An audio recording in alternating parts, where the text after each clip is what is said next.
नमस्कार दर्शकों, जेके प्राइम में आपका स्वागत है और मैं हूं विनोद कुमार। दर्शकों, राज्यसभा में विपक्ष के नेता और पूर्व केंद्रीय मंत्री और जम्मू कश्मीर के पूर्व मुख्यमंत्री गुलाम नबी आजाद ने यह मुद्दा उठाया कि आखिरकार स्टेटहुड का दर्जा वापस क्यों नहीं दिया जा रहा, और साथ ही साथ अगर डीडीसी के चुनाव हो सकते हैं तो विधानसभा के चुनाव क्यों नहीं। उनके स्टेटमेंट के बाद हालांकि उन्होंने ये भी कहा कि बिल लाया जाना चाहिए, और उनका इस स्टेटमेंट, जब उनका ये स्टेटमेंट आता है उसके बाद जम्मू कश्मीर के सियासतदानों में भी सियासी जद्दोजहद शुरू हो जाती है। जम्मू कश्मीर के सियासतदान भी कहते हैं कि वक्त आ गया है कि अब पॉपुलर गवर्नमेंट होनी चाहिए, ऐसे काम नहीं चलेगा। और अब जब हमने भारतीय जनता पार्टी से बातचीत की, भारतीय जनता पार्टी के कविंद्र गुप्ता जो फॉर्मर स्पीकर भी रह चुके हैं और फॉर्मर डिप्टी चीफ मिनिस्टर भी रह चुके हैं, उनका यह कहना है कि अभी जब भी इलेक्शन होगा वो पार्टी पूरी तरह से तैयार है। और साथ साथ उन्होंने ये भी कहा कि जो लोग ये कह रहे हैं कि डिलिमिटेशन कमीशन अपना काम नहीं कर रहा है, वो लंबे समय से काम कर रहा है और अपने रिकमेंडेशन को पब्लिक डोमेन में रखेगा और उसके बाद ऑब्जेक्शंस फाइल की जाएंगे। आइए देखते हैं। सरकारों ने चाहा ही नहीं कि यहाँ पर लोकतांत्रिक व्यवस्था कायम हो। ये भारतीय जनता पार्टी की सरकार ने पहली बार सोचा है और ज़मीनी स्तर पर लोगों को अपना नुमाइंदा मिले, ग्रामीण इलाकों का भी विकास हो, इसके लिए भारतीय जनता पार्टी प्रयत्नरत है। और वही जो डीडीसी के इलेक्शंस हैं वो पूरे होने जा रहे हैं चेयरमैन को चुन करके। तो जहाँ तक असेंबली इलेक्शंस का सवाल है, कुछ कारणों से यहाँ पर राष्ट्रपति राज या गवर्नर रूल लगाया गया था। अब समय आ गया है कि जल्द ही लोगों को लोकतांत्रिक प्रक्रिया शुरू करके अपना नुमाइंदा मिले। और ब्यूरोक्रेसी से लोग ज़्यादा खुश नहीं रहते हैं, उनसे लोगों की एक दूरी बनी रहती है, लोगों के जो अपेक्षाएं हैं वो पूरी नहीं होती है। तो इसलिए असेंबली इलेक्शन हों, इसके लिए भी प्रयास हो रहा है और जल्द होंगे ऐसा विश्वास है। वो लोगों से जो जानकारी या उसके ऑब्जेक्शंस वगैरह लोग फाइल कर सकते हैं, जो प्रक्रिया है मुझे लगता है कि वो जल्द ही लोगों से जानकारियां लेने के लिए, उनके ऑब्जेक्शंस लेने के लिए ये जो आयोग है अपना काम करेगा। राजनीतिक पार्टियों का कहना है कि जो चुनाव होने हैं उससे पहले जो है स्टेटहुड का दर्जा दिया जाना चाहिए। और मतलब कि अगर सरकार ने कहा है, सेंट्रल गवर्नमेंट ने कहा है कि हम इसको स्टेट को फिर से बहाल करेंगे, क्या चुनावों से पहले स्टेटहुड का दर्जा जम्मू कश्मीर यूटी को मिल सकता है? देखिए, स्टेटहुड यूटी बनने के बाद भी किसी चीज़ में कोई कमी नहीं है, विकास में कोई कमी नहीं है। जहाँ तक स्टेटहुड का मामला है, भारतीय जनता पार्टी इसके पक्ष में है। और ये माननीय प्रधानमंत्री जी कह चुके हैं, गृह मंत्री जी कह चुके हैं, हालात ठीक होने पर जल्द ही स्टेटहुड का ये दर्जा जो प्राप्त होगा उसको रिवाइव किया जाएगा। और यही करना चाहिए। सभी जो परिस्थितियां हैं, अब लॉ एंड ऑर्डर भी ठीक हुआ है तो जल्द ही इलेक्शन होंगे ऐसा लगता है। भारतीय जनता पार्टी का कार्यकर्ता शुरू से ही बूथ स्तर पर काम करता है। हमारे हर महीने मन की बात होती है, हर महीने हमारी मंथली मीटिंग्स इस प्रकार की हर लेवल पर तय हैं। तो हमारी तैयारी है, जब भी सरकार इसको घोषणा करेगी, भारतीय जनता पार्टी का हर कार्यकर्ता डटकर इसमें भाग लेगा।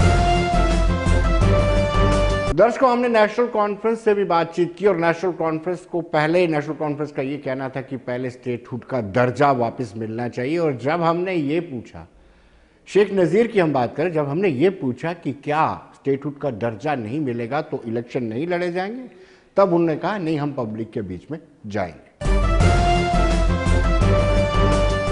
जमहूरियत में चुनाव ही फैसला करते हैं कि हुकूमत कौन करे, और इसका दूसरे लफ्ज़ों में हम कहते हैं कि सरदारी अवाम का हक है। डीडीसी के चुनाव हुए, लोगों ने हिस्सा लिया। आपने राइटली कहा कि PDP, national conference, BJP, Congress सब ने हिस्सा लिया और वोटिंग हुई। जहाँ तक इस बात का ताल्लुक़ है कि बीजेपी को ज़्यादा सीटें मिली, तो मैं इससे इत्फाक नहीं करता हूँ।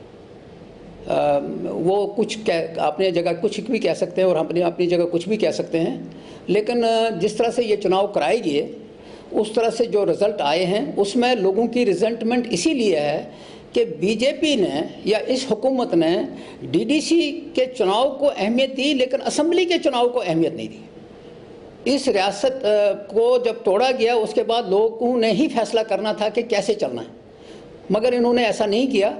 अब अगर असेंबली के चुनाव कराना चाहते हैं तो वेलकम स्टेप, नेशनल कॉन्फ्रेंस तैयार है, इसमें कोई शक नहीं है। लेकिन असेंबली चुनाव से पहले अगर रियासत को बहाल किया जाए, रियासत को बहाल किया जाए, ये जो यूनियन टेरिटरी है ये पंचायत से भी बदतर है। अगर किसी ने अपनी ये हैसियत को देखना है तो ये जो इस वक्त सिस्टम है ये ठीक नहीं है। उसका मतलब ये है कि उन्होंने पहले ही कोई फार्मूला तैयार करके रखा है। ये कैसे कह सकते हैं? जब ये इलेक्शन हुए डीडीसी के, उन्होंने जो फार्मूला बनाया था वो फेल हो गया। यहाँ तो गुपकार अलायंस को ज़्यादा सीटें मिली, तो कैसे बनाएंगे वो? इसका मतलब है कि वो कोई ऐसा ढंढोरा क्या नाम है कोई करना चाहते हैं ताकि वो लोगों के उसके ऊपर पर्दा डालेंगे तो उसके भयानक नताइज होंगे। दर्शकों, अपनी पार्टी के state general secretary Vikram Malhotra का यह कहना है कि कहीं ना कहीं स्टेटहुड का दर्जा पहले बहाल होना चाहिए, उसके बाद इलेक्शन लड़ी जा सकती है। लेकिन ये कहा कि अगर स्टेटहुड का दर्जा बहाल नहीं होता, उन्होंने कहा कि पार्टी इलेक्शन के लिए तैयार है। पार्टी विश्वास करती है लोकतंत्र पे और लोकतंत्र के लिए पार्टी कुछ भी करने के लिए तैयार है।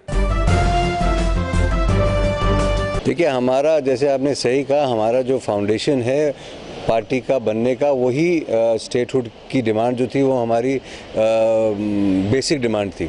और हमारा ये मानना है कि स्टेटहुड जो है जितनी जल्दी गवर्नमेंट ऑफ इंडिया रिस्टोर करेगी उतना ज़्यादा जो विश्वास है जम्मू कश्मीर के लोगों में पैदा होगा कि जिस तरह से floor of the house Lok Sabha पे वादा किया गया था कि स्टेटहुड रिस्टोर किया जाएगा। और जब हमारी एक डेलीगेशन मिलने गई थी उसमें भी आदरणीय प्रधानमंत्री जी ने बिल्कुल स्पष्ट किया था कि हम स्टेट का जो दर्जा है वो जल्दी से जल्दी जम्मू कश्मीर को देना चाहते हैं। और उसके साथ साथ हमारी ये भी मांग हमेशा से रही है कि जम्मू कश्मीर को ब्यूरोक्रेसी के चुंगल से निकालना है और अगर लोगों की जो दुख तकलीफ है उसको दूर करना है तो यहाँ चुनी हुई सरकार का होना बहुत ज़रूरी है। और जिस तरह से डीडीसी के चुनाव हुए, पंचायत के हुए और शांतिपूर्ण तरीके से हुए, और इसलिए मुझे लगता है कि असेंबली चुनाव में अब बिल्कुल विलंब के बगैर जम्मू कश्मीर में असेंबली चुनाव होने चाहिए। तय करना कि वो चुनाव से पहले दें या बाद में दें, ये गवर्नमेंट ऑफ इंडिया की जिम्मेवारी है। ये गवर्नमेंट ऑफ इंडिया का वादा है जम्मू कश्मीर के साथ कि हमको स्टेटहुड रिस्टोर करना है और हमारी ये मांग रहेगी, हम संघर्ष भी चलता रहेगा। चुनाव को इसके साथ हम रिलेट नहीं कर सकते, पर हाँ हमारी ये मांग रहेगी और मुझे लगता है कि गवर्नमेंट ऑफ इंडिया भी इसको लेके वचनबद्ध है और उन्होंने बार बार ये दोहराया है कि हम स्टेट रिस्टोर करना चाहते हैं और हम उम्मीद करेंगे कि चुनाव से पहले रिस्टोर हो जाए। पर चुनाव के लिए हम तैयार हैं और हम चाहते हैं कि जल्दी से जल्दी जम्मू कश्मीर में जो विधानसभा के चुनाव हैं वो कराए जाएं। दर्शकों, हमने पीडीपी के नेता सुरेंद्र चौधरी जो फॉर्मर एमएलसी भी हैं उनसे बातचीत की तो उनका कहना है कि अभी ऐसा माहौल ही नहीं है, अभी रिकमेंडेशन नहीं आई है।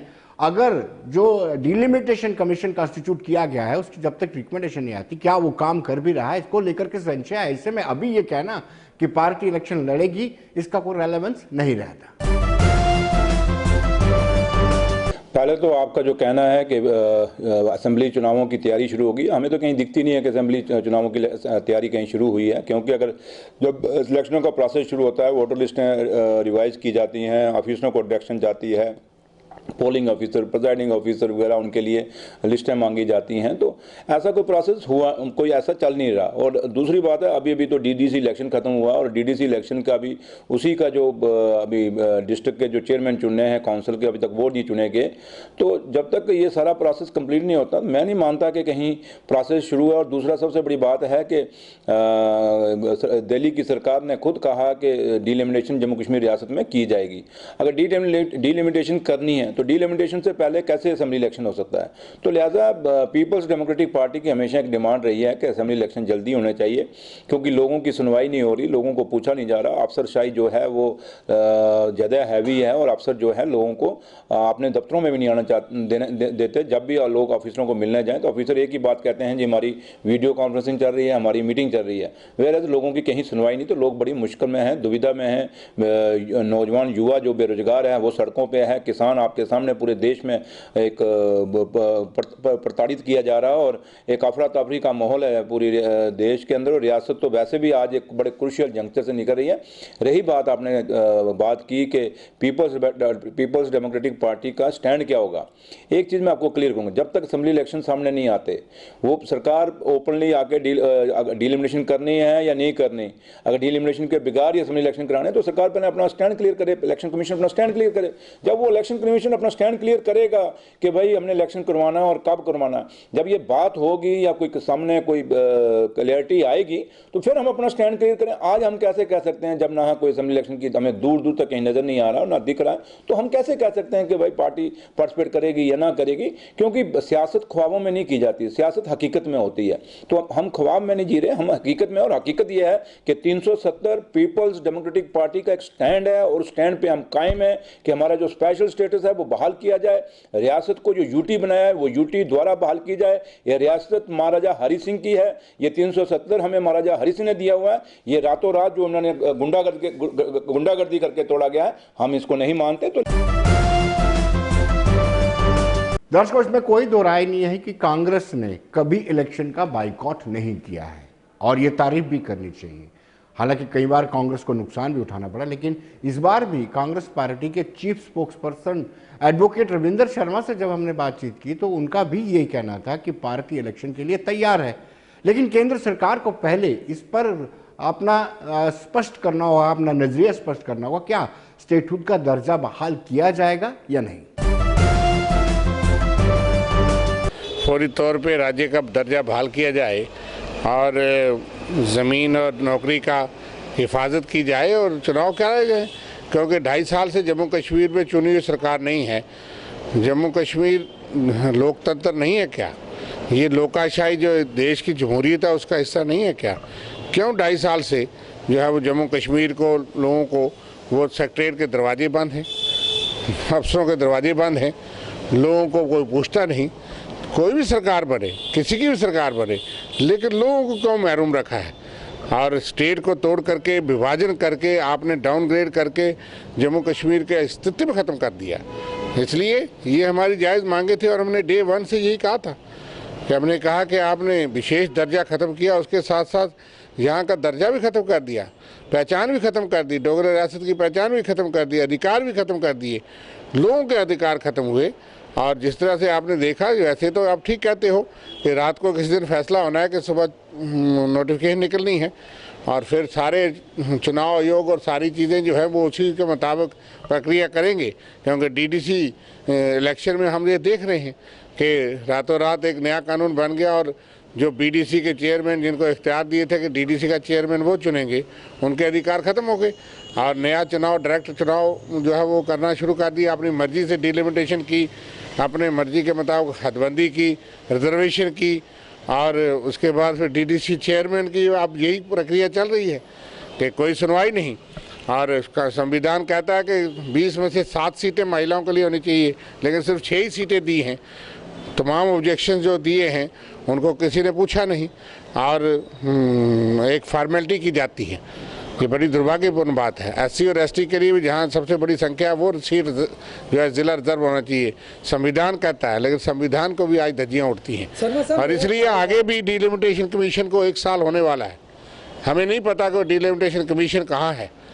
जम्मू कश्मीर की 83 से 90 सीटें होनी थी, बराबरी होनी थी, जम्मू और कश्मीर की भाजपा का नारा था। तो हम देखते हैं, लेकिन वो कमीशन को हम ढूंढ रहे हैं कि कहीं ज़मीन पे आ जाए और वो हदबंदी जो है वो उसकी रिपोर्ट जल्दी से हो और कम से कम चुनी हुई सरकार तो हो, जैसी कैसी भी हो, लेकिन लोग तो जाएं किसी नुमाइंदे के पास। दर्शकों, अब हम इलेक्शन की बात कर रहे हैं, डीडीसी इलेक्शन की भी चर्चा की जा सकती है। डीडीसी इलेक्शन की अगर हम चर्चा करें तो नवंबर के पहले नवंबर स्टार्टिंग में, फर्स्ट वीक ऑफ नवंबर में नोटिफिकेशन निकलती है और चुनाव होते हैं। मैं 08 लारनू कॉन्स्टिट्यूंसी जो अनंतनाग जिले की उसकी बात कर रहा हूँ, और काउंटिंग दिसंबर में होती है और फरवरी में यह फैसला लिया जाता है कि इस कॉन्स्टिट्यूंसी की रिकाउंटिंग होगी। इसमें जीतने वाले उम्मीदवार, ये महिलाओं के लिए आरक्षित था, जीतने वाले उम्मीदवार ने 7 वोटों से जीत हासिल की है, जबकि जो दूसरे लोग हैं उनका कहना है, दूसरी पार्टी जो हारी हुई कैंडिडेट है उनका कहना है कि यहाँ 750 के करीब वोट रिजेक्ट किए गए हैं और साथ ही साथ 1200 से ज्यादा वोट गायब हैं। तो इसलिए उन्होंने गुहार लगाई थी और डिप्टी कमिश्नर ने आज आदेश दिया है कि कल सुबह रिकाउंटिंग होगी। दर्शकों, इस वक्त फोन लाइन पर हमारे साथ अनवर भामड़ा, अनवर चौधरी वहीं से जुड़ चुके हैं जहां पर कल रिकाउंटिंग होनी है। अनवर जी, क्या है पूरा मामला, कुछ सुनाएंगे आप? बिल्कुल सर, ये पहले फेज में हमारी इलेक्शन हुई थी। दयालतनाग डिस्ट्रिक्ट का लारनू ब्लॉक है जी। तो साइदा बेगम जो वाइफ ऑफ चौधरी हारून रशीद खटाना साहब की मिसेज हैं जी, तो हमने आजाद वहां से इलेक्शन लड़ी थी जी। तो दूसरी तरफ से गुप्कार अलायंस का कैंडिडेट था और उसी में बढ़ चढ़ के लोगों ने वहां वोट दिया और बड़े जज्बात से।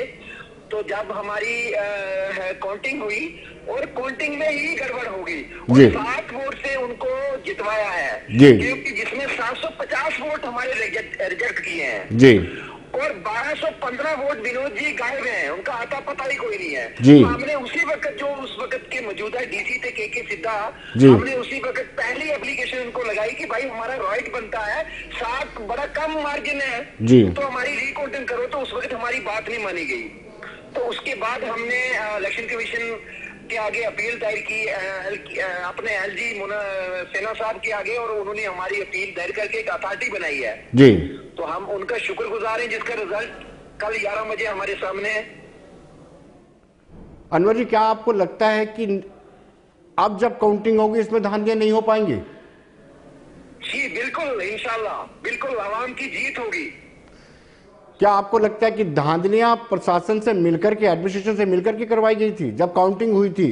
जैसे आपने बताया कि 750 वोट रिजेक्ट किए गए, 1215 वोट गायब हैं, कोई ना कोई मिली भगत तो होगी। बिल्कुल जनाब, बिल्कुल। और जो हमारे एजेंट थे और उन्होंने क्लियर कहा कि वहाँ जो छोटे लेवल पर मुलाजिम थे बिजली डिपार्टमेंट के, उन्होंने निशानदेही भी की और उन्होंने सामने सामने हमारा निशान था गैस सिलेंडर और वो उनके खाते में डालते रहे और हमारे एजेंटों की बिल्कुल सुनी नहीं गई। वहाँ लड़ाई हुई, वहाँ झगड़ा हुआ, लेकिन बिल्कुल जो मुलाजिम थे वो पूरे मिले हुए थे, वो पूरी मिलीभगत के साथ सारा कुछ हुआ है। यानी अनवर जी, अभी आपको लगता है कि गुप्कार अलायंस की अभी भी सरकार में चलती है? बिल्कुल चलती है जनाब, बिल्कुल चलती है, बिल्कुल चलती है।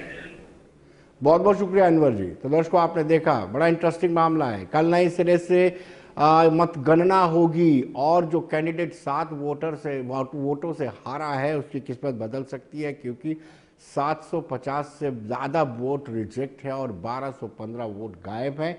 ये उस उम्मीदवार के समर्थक का दावा है।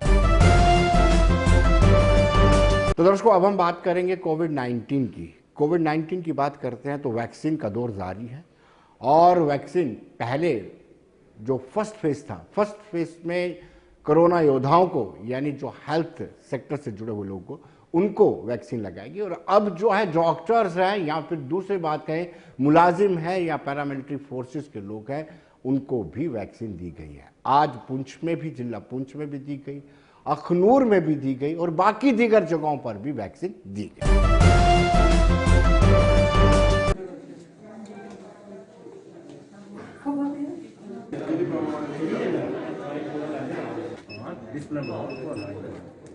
इट इज़ वेरी इंपॉर्टेंट कि ये जो हमारी धरोहर है, जो हमारा मेथड है, इसको फॉलो करें।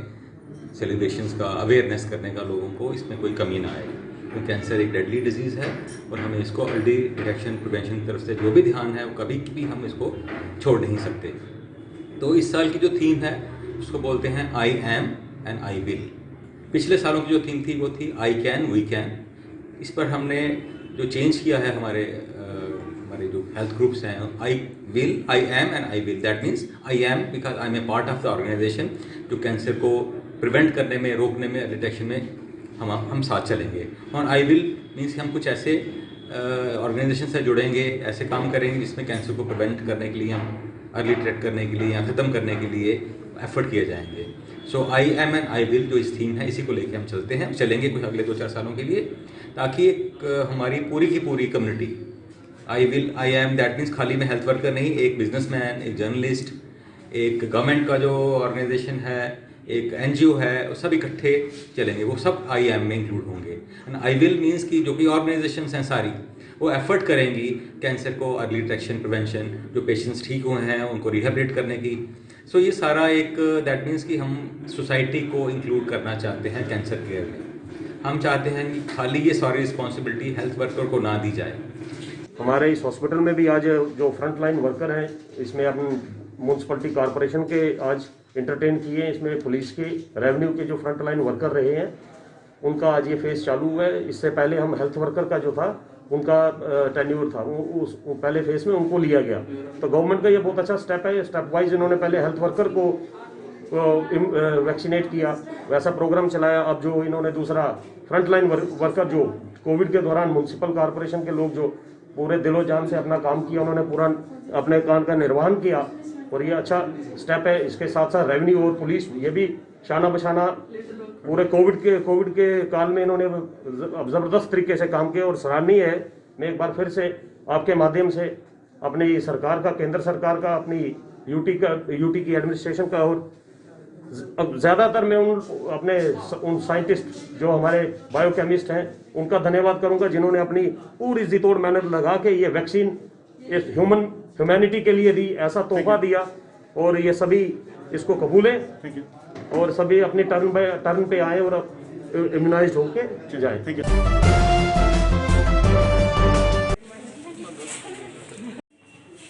पूजा गया हो ना।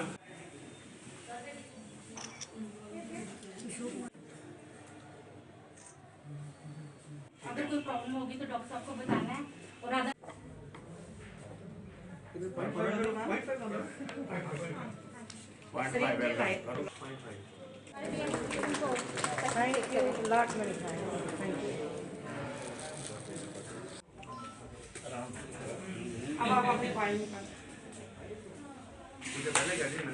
आज हमारे जो असिस्टेंट डॉक्टर हैं डॉक्टर सुमन गुप्ता जी, ये आई थी, तो इन्होंने जहां हमारे आज शुरू करवाई है और जितने भी मेरे एम्प्लॉई हैं, कोई 450 है जो हेल्थ केयर वर्कर है, तो सारे ही बहुत खुश हैं। वो कह रहे हैं कि थोड़ा सा लेट हुआ पर आज जो इतनी इनमें खुशी है कि सारे पीछे लाइन में खड़े हैं कि हमें आज ही लगे, पर हम सोच रहे हैं कम से कम 150-200 को आज लगाएंगे, बाकी कल 200 तक 150-200 कल करेंगे। और तो मैंने भी लगवाई है, मुझे तो नहीं लगता कि कुछ में एप्रीहेंशन है या कुछ दर्द है, कुछ नहीं है, बिल्कुल ठीक है, सेफ वैक्सीन है, कोई साइड इफेक्ट नहीं है। दर्शकों, वेंटिलेटर 30% इंस्टॉल ही नहीं हो पाए। आप अंदाजा लगा सकते हैं कि जब कोविड-19 पीक पर था तब वेंटिलेटर को लेकर के त्राही त्राही मचती थी। आए दिन खबरें चलती थी कि वेंटिलेटर नहीं है, मेडिकल कॉलेज में या दूसरे दीगर अस्पतालों में, प्राइवेट हॉस्पिटल्स में लोगों को भर्ती होना पड़ रहा है। 908 वेंटिलेटर केंद्र सरकार ने दिए और ये 648 वेंटिलेटर ही लगा पाई। सैंक्शन किए थे 908 के 908 जम्मू कश्मीर में पहुंचे भी, लेकिन सिर्फ 648 वेंटिलेटर ही इंस्टॉल हो पाए। 30% वेंटिलेटर इंस्टॉल नहीं हो पाए। तो आप अंदाजा लगा सकते हैं। हालांकि यह भी कहा जा सकता है कि वेंटिलेटर इंस्टॉल करने के साथ साथ आपको एनेस्थीसिया का एक्सपर्ट चाहिए, उसके साथ एक एक्सपर्ट नर्स और पैरामेडिकल स्टाफ भी चाहिए। लेकिन उस पेंडेमिक में लोग त्राही मचा रहे थे। जिस वक्त लोगों को वेंटिलेटर की जरूरत थी उस वक्त वेंटिलेटर नहीं मिला। अब ये वेंटिलेटर 30% कहाँ है, क्यों नहीं इंस्टॉल हो पाए, ये सरकार को जवाब देना होगा। लेकिन हमने आरटीआई एक्टिविस्ट से बातचीत की, क्योंकि आरटीआई एक्टिविस्ट ने उन दिनों बड़े पैमाने पर कुछ आइडियाज लगाई थी जिसमें ये वेंटिलेटर का जिक्र था। ये जो फिगर हमारे पास है ये लोकसभा में पेश किए गए एक सवाल के जवाब में दी गई है। लेकिन आपको बताते चले कि आरटीआई एक्टिविस्ट रमन शर्मा का कहना है कि कहीं ना कहीं जो कोताहियां हैं, जो गलतियां हैं, उसमें सुधार करने की जरूरत है। हम देखें कि कोविड के टाइम पे हमें सबसे बड़ी चिंता जो थी आम लोगों की और डॉक्टर्स की क्या थी, वो यही थी कि हमारे पास सबसे बड़ा डर का कारण ये था कि वेंटिलेटर्स की कमी बहुत ज़्यादा थी जम्मू कश्मीर राज्य में, केंद्र शासित प्रदेश में। और चाहे वो हमारा सुपर स्पेशलिटी जम्मू हो चाहे स्कीम्स हो कश्मीर में, चाहे जम्मू में जीएमसी हो, या हमारे डिस्ट्रिक्ट हॉस्पिटल्स हो, सब डिस्ट्रिक्ट हॉस्पिटल हो, सबसे बड़ी चिंता जो थी वो हमारी यही थी कि क्या हमारे पास वेंटिलेटर्स है या नहीं है, क्योंकि अगर कोई पेशेंट क्रिटिकल हो गया और किसी को वेंटिलेटर की जरूरत पड़ी। और आज इस रिपोर्ट से ये पता चल रहा है कि वेंटिलेटर्स तो आ चुके हैं, लेकिन उनको इंस्टॉल कराने के लिए हमारे जो बाबू हैं या एडमिनिस्ट्रेशन के लोग हैं उनके पास समय नहीं। तो this is criminal negligence fit case कि उनके खिलाफ आपराधिक मामले दर्ज किए जाएं और जांच की जाए कि किस कारण क्यों नहीं उन्होंने अभी तक ये जो हमारे वेंटिलेटर्स हैं वो इंस्टॉल किए, क्योंकि मानव जिंदगी से बड़ा कुछ नहीं होता। और वेंटिलेटर्स हम सब जानते हैं कितना इंपॉर्टेंट मेडिकल इक्विपमेंट है और उसको इंस्टॉल करना चाहिए था। अगर ये कहा जाता है कि वो ज़्यादा आ गए थे तो भाई साहब आप वो दूसरी डिस्ट्रिक्ट्स में दे सकते हैं, आप सब डिस्ट्रिक्ट्स में दे सकते हैं अगर बहुत ज़्यादा आ गए हैं तो this is just expose the slackness of part of our administration कि किस तरीके से हमारी एडमिनिस्ट्रेशन काम करती है। कोविड का टाइम जब हमने देखा कि लोग परेशान थे और सिर्फ, मैं फिर रिपीट करूंगा, शायद रिपीटेटिव ही लगे, एक ही चिंता थी कि वेंटिलेटर मिल जाएगा कि नहीं मिलेगा। और आज आपके पास वेंटिलेटर्स आए हैं और आप उनको इंस्टॉल नहीं कर रहे हैं। सो आपके माध्यम से गवर्नर साहब से मेरी ये अपील होगी कि एलजे महोदय अपने एडवाइजर साहब को भी निर्देशित करिए और जो हमारे एडवाइजर साहब है वो भी डिपार्टमेंट से ये पूछें कि आखिर क्या कारण है कि आए हुए वेंटिलेटर्स जो है वो इंस्टॉल अभी तक नहीं किए गए। दर्शकों, आईटी एक्टिविस्ट बलविंदर सिंह से भी हमने बातचीत की और उनका भी ये कहना है कि कहीं primary health centre, community health centre, वहाँ पर वेंटिलेटर भेज दिए हैं, यहाँ पर उनकी ज़रूरत नहीं है। मंगवाने से पहले ये सुनिश्चित किया जाना चाहिए था कि आखिर कितनों की ज़रूरत है और कितनी मैन पावर हमारे पास है और किस किस जगह पे इस वेंटिलेटर को लगाया जा सकता है। यानी बेशकीमती, हम प्राइम मिनिस्टर केयर फंड की बात करते हैं, वहाँ पे लोगों ने दिल खोल के पैसा भी दिया और उसका इस्तेमाल भी किया, लेकिन इस तरीके से ना हो भविष्य में, निकट भविष्य में हमें इस पर चिंतन करना होगा और इस पर विचार भी करना होगा। बहुत जरूरी है। जब तक ये चार चीजें नहीं होती तो वहां पर ये वेंटिलेटर इंस्टॉल नहीं किए जा सकते, वहां ये ऑपरेशनल लाइसेंस नहीं किए जा सकते। तो यहाँ पर जब इतने सरप्लस आ गए तो वो जिन जिन इंस्टीट्यूशन में भेजे गए वहां पर ना तो एनेस्थीसियोलॉजिस्ट है, ना वहाँ टेक्निकल स्टाफ है, ना वहाँ ऑक्सीजन का प्रोविजन है और ना ही वहां पर इलेक्ट्रिसिटी का कोई बैकअप है। तो मैं समझता हूँ ये चीजें जो प्रायोरिटी नहीं कभी फिक्स की जाती, आज भी इस जम्मू के मेडिकल कॉलेज में बहुत सी ऐसे इक्विपमेंट्स हैं, बहुत सी मशीनरी ऐसी है जो वहां पर अवेलेबल नहीं है और लोग किराए पे लेके इस्तेमाल करते हैं। जिसमें एक बाईपैप मशीन है जिसकी कॉस्ट सिर्फ 50 और 60 हज़ार के बीच में है। आज पिछले कई सालों से हमने अभी आवाज उठाई, कई बार कंसर्न तक ये आवाज पहुंचाई, 500 रुपये पर डे पीछे बख्शीनगर से लोग किराए पे लेके आते हैं, 10-10 दिन 15-15 दिन तक लोग हॉस्पिटल में रहते हैं, वो इस्तेमाल करते हैं। वीकर सेक्शन के कई लोग भी वो इस्तेमाल करते हैं और 10-10 हज़ार रुपये उसका किराया देते हैं। सरकार की वो प्रायोरिटी नहीं थी। इसके अलावा अगर आप आर्थो की बात करें, वहां पर आज भी ड्रिल्स, जिससे जब सर्जरी की जाती है ड्रिल्स इस्तेमाल होती हैं, वो ड्रिल आज भी वहां पर किराए पे उन लोगों को, पेशेंट्स के अटेंडेंट को कहा जाता है कि आप पीछे मार्केट में जाइए, ये ड्रिल किराए पे लेके आइए। वो ड्रिल इस्तेमाल की जाती है किराए पे, लोग उसका वो बियर करते हैं एक्सपेंसेस जो उसके पेशेंट के अटेंडेंट होते हैं।